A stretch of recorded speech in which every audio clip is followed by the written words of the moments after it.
direto do Palácio dos Bandeirantes.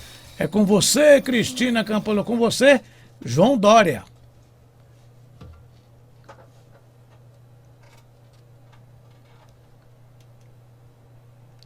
Pessoal preparado? Você está vendo por aí, lado a lado? Bom dia. Tudo certinho. A todos.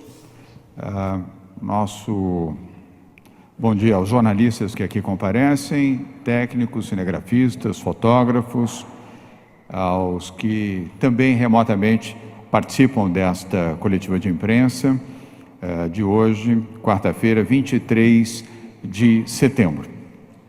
Aqui ao nosso lado, na coletiva de hoje, a Patrícia Ellen, secretária de Desenvolvimento Econômico, Ciência e Tecnologia, Marco Vignoli, secretário de Desenvolvimento Regional, o Eduardo Ribeiro, que é o secretário executivo de Saúde, o Dr. Jean Gorenstein está em Brasília para uma audiência com o ministro da Saúde, Eduardo Pazuello, também o Dimas Covas, presidente do Instituto Butantan, José Osmar Medina, o coordenador do Centro de Contingência da Covid-19, nosso Comitê de Saúde, João Gabardo, coordenador executivo do Centro de Contingência do Covid-19, e um convidado especial, que é diretor da Sinovac para a América do Sul, o senhor Xin Hang.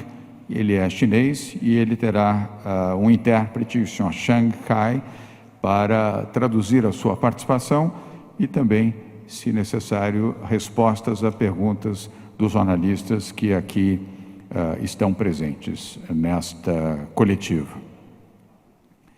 Mensagem de hoje, antes dos anúncios que temos, anúncios importantes. A nossa corrida, eu sempre tenho dito aqui, é a corrida pela vida, pela existência, pela saúde dos brasileiros. E disse também, e assumi o compromisso nessas coletivas, eu e os secretários e todos os dirigentes de empresas do Governo do Estado de São Paulo, empresas e autarquias, em sempre comunicarmos com transparência e com verdade todos os passos do nosso enfrentamento à pandemia da Covid-19. Verdade e transparência que representam ativos da imprensa brasileira ao longo desses 8 meses, cumprindo o dever de informar, questionar, orientar, perguntar e transmitir a informação correta a leitores, telespectadores, ouvintes, seguidores, internautas, a população de forma geral, com todos os canais de comunicação.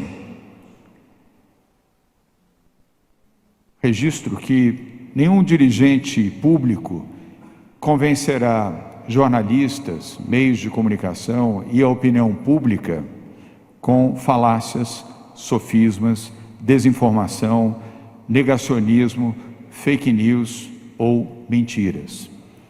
Pode até enganar no primeiro momento, pode até induzir no primeiro momento.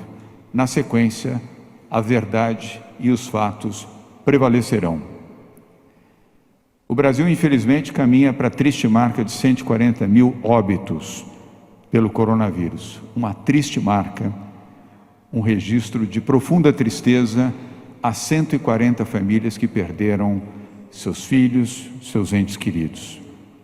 O vírus não foi embora, não tirou férias e nunca foi um resfriadozinho.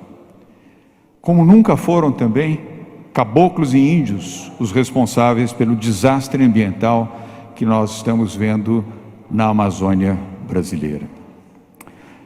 Investidores internacionais sabem quanto aplicaram no Brasil no ano passado e neste ano.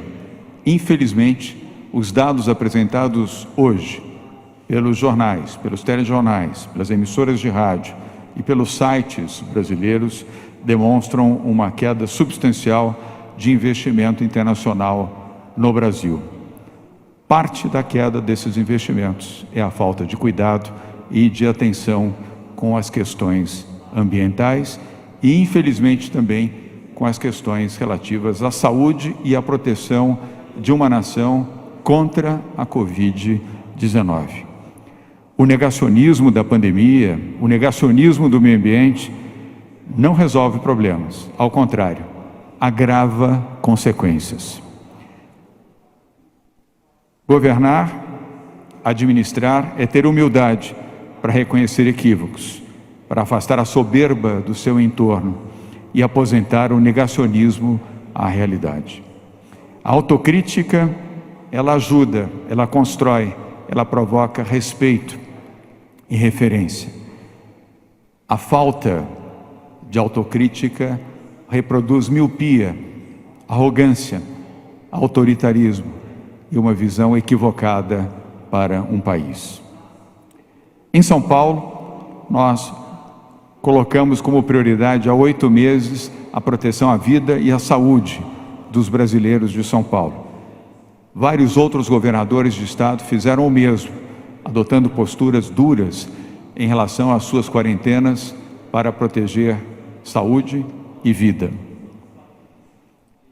Tudo que está ao alcance daquilo que devemos fazer, temos feito aqui em São Paulo. E a prioridade neste momento, além de proteger e orientar com o Plano São Paulo, o Programa da Quarentena Inteligente, com a obrigatoriedade do uso de máscara, com a recomendação para o distanciamento social, a recomendação para a utilização de álcool em gel, para lavar as mãos e adotar hábitos sanitários que protegem a vida das pessoas, nós também estabelecemos aqui com muita clareza a prioridade para a vacina. Não por outra razão, o Instituto Butantan firmou o contrato com a Sinovac, o maior laboratório privado da China, para a transferência de tecnologia desta vacina para o Butantan, para que, além da aquisição da vacina para os brasileiros de São Paulo, e espero também para os brasileiros de todo o país, para que possamos produzir aqui no Instituto Butantan a vacina contra a Covid-19 para todos os brasileiros. Como já faz o Butantan ao produzir a vacina contra a gripe para todos os brasileiros, a imunização de todo o país. Estudos clínicos comprovam segurança da vacina Coronavac, 94,7%. E aí vem uma nova informação aos jornalistas que aqui estão, aos que nos acompanham remotamente, virtualmente, e aos que nos assistem, ouvem e acompanham como pessoas interessadas na informação e na verdade. 94,7% de mais de 50 mil voluntários testados na China não apresentaram nenhum sintoma adverso em relação à vacina Coronavac. Os resultados dos estudos clínicos realizados na China mostraram um baixo índice de apenas 5,3 de efeitos adversos e de baixa gravidade. A maioria destes casos apresentou apenas dor no local da aplicação da vacina. Efeitos adversos de baixa gravidade para uma minoria de pessoas são comuns em vacinas amplamente utilizadas. A vacina da gripe, por exemplo, produzida aqui pelo Instituto Butantan em São Paulo para todos os brasileiros, apresenta efeitos adversos pouco nocivos, como dor no local de aplicação, e não mais do que 10% dessas pessoas, da totalidade que são vacinados, apresentam alguma reação desta natureza. Esses resultados comprovam que a Coronavac tem um excelente perfil de segurança e comprovam também a manifestação feita pela Organização Mundial de Saúde há 2 semanas, indicando a Coronavac como uma das 8 mais promissoras vacinas em desenvolvimento no seu estágio final em todo o mundo. Desde o dia 21 de julho, quando os testes da vacina foram iniciados aqui no Brasil, não temos, até o presente momento, nenhum registro de reação adversa grave nos mais de 5.600 voluntários que já foram vacinados, entre um total de 9.000 que estão sendo testados. Lembrando que todos os voluntários são médicos e paramédicos. Além de segura, a Coronavac está se mostrando altamente eficiente. E ao falar sobre a Coronavac, quero registrar também, na qualidade de governador, que torço para que outras vacinas possam ser testadas aprovadas e aplicadas aos brasileiros aqui em nosso país. Repito, nós não estamos numa corrida pela vacina, nós estamos numa corrida pela vida. Mais vacinas aprovadas, mais vacinas chanceladas pela Anvisa, mais brasileiros serão salvos e mais rapidamente. Os estudos na China demonstraram que a Coronavac apresentou 98% de eficiência na imunização das pessoas que foram lá testadas. Reconfirmo também que o primeiro lote de 50 milhões de doses, que o primeiro lote de 5 milhões de doses da Coronavac chegará ao Instituto Butantan agora no mês de outubro. Repetindo, reconfirmo que o primeiro lote de 5 milhões de doses da vacina Coronavac para serem aplicadas em São Paulo chegarão ao Butantan agora no mês de outubro. Deveremos, por óbvio, aguardar a finalização desta terceira e última fase de testagem, os seus resultados e, obviamente, a aprovação da Anvisa. Mas já em dezembro, na segunda quinzena, poderemos iniciar a imunização de acordo com critérios de vacinação adotados pela Secretaria da Saúde do Estado de São Paulo e dentro do protocolo também do Ministério da Saúde. E os que primeiro receberão a vacina, obviamente, serão médicos e paramédicos. Até 31 de dezembro, teremos mais 46 milhões de doses da vacina Coronavac.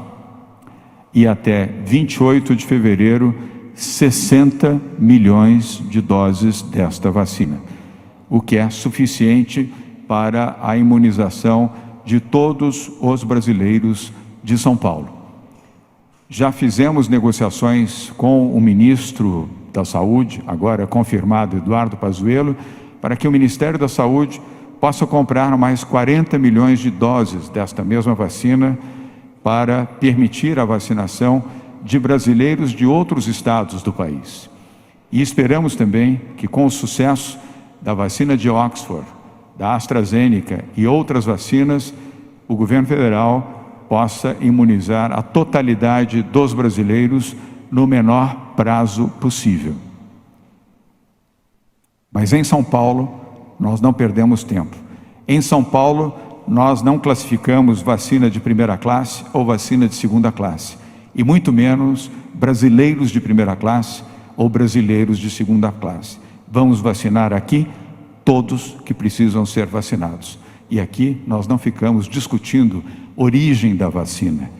O que importa é que a vacina, sendo aprovada, seja aplicada e seja dada em imunização a todos os brasileiros, de São Paulo e do Brasil.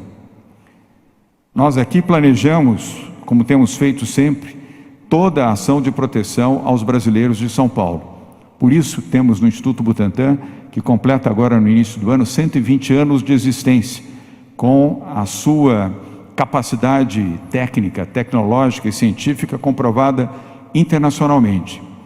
E São Paulo, o estado com a melhor infraestrutura de saúde do país, a melhor infraestrutura de toda a América Latina, colocando a serviço dos brasileiros, sejam os que estão em São Paulo, sejam os que vêm a São Paulo para o atendimento, o que há de melhor na medicina do mundo.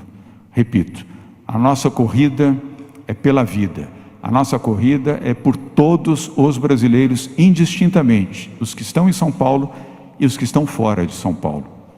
Estamos transformando esperança em realidade, e realidade cada vez mais próxima de todos nós.